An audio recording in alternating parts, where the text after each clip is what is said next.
White House Office of Management and Budget Director Mick Mulvaney joins us now to react. Good morning to you. What is your reaction to that? Should they abolish the CBO?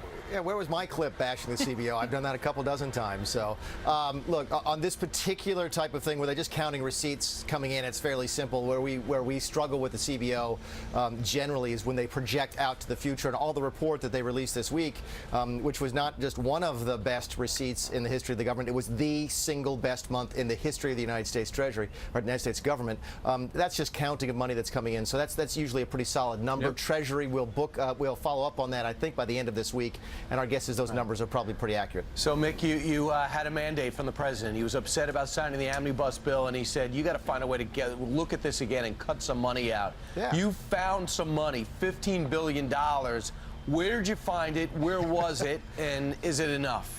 Yeah, it's never enough. I mean, for me, I would have done a lot more if I could have found it. But the money's everywhere, quite literally. Some of the money that we're asking Congress to rescind, that's what's happening today. The president is asking Congress to rescind about $15 billion worth of old spending. This is money that previous Congresses have said, here, Department of Energy, you take this couple of $1 billion, or HHS, you take this couple of billion, and it never gets spent, and it just sits there in these accounts. Some of this money that we're rescinding, and I'm not making this up, is stimulus money from 2011 that simply hasn't been spent yet. So it's your money. It's sitting there, and we're going out to find it. We looked under every rock that we've been able to. We found about $15 billion, and we hope Congress gives it back to the taxpayer. Well, that's one of the problems with Washington.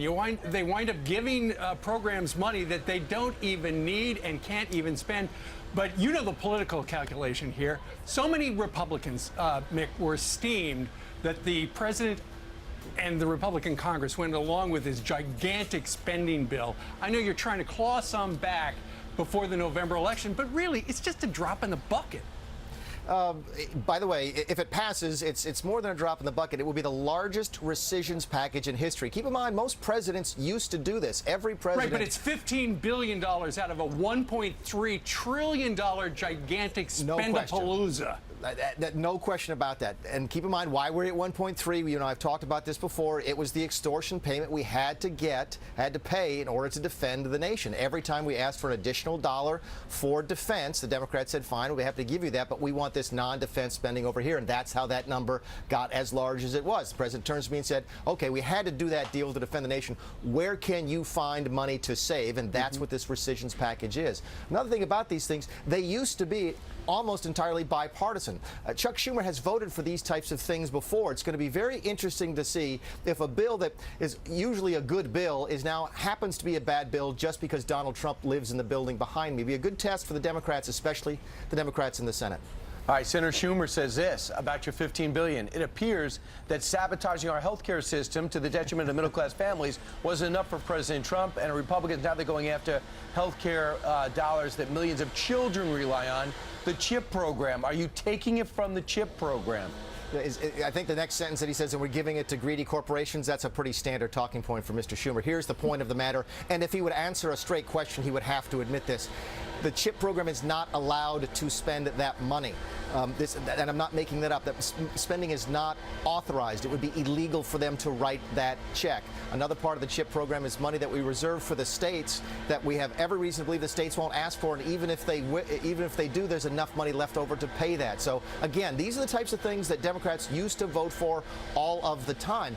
Many Democrat senators in previous years have asked for these type of house cleaning savings. This is used to be ordinary course of business in Washington, D.C., part of the way you run the government. But for some reasons, on this, as with everything, the Democrats, especially the Democrats in the Senate, seem to be wanting to obstruct, and it's extraordinarily frustrating, but we're going to try and get them on the record and see how they feel about this. Why couldn't they cut the leaf blower budget at the White House? Because every time we got somebody on the North Lawn, that guy comes out. Yeah, but the place looks great, doesn't it? Yeah, no leaves. Yeah. All right, Mick, thank you very much for joining us live. From the great state of South Carolina. Great to see you. Thank you. Thanks, y'all. All right. Meanwhile, straight ahead, Democrats want to block President Trump's pick to lead the CIA because of her tough stance on terrorists. Our next guest brother was the pilot of Flight 77, which terrorists crashed into the Pentagon on 9/11. And she has a powerful message for Democrats. She's great. If you haven't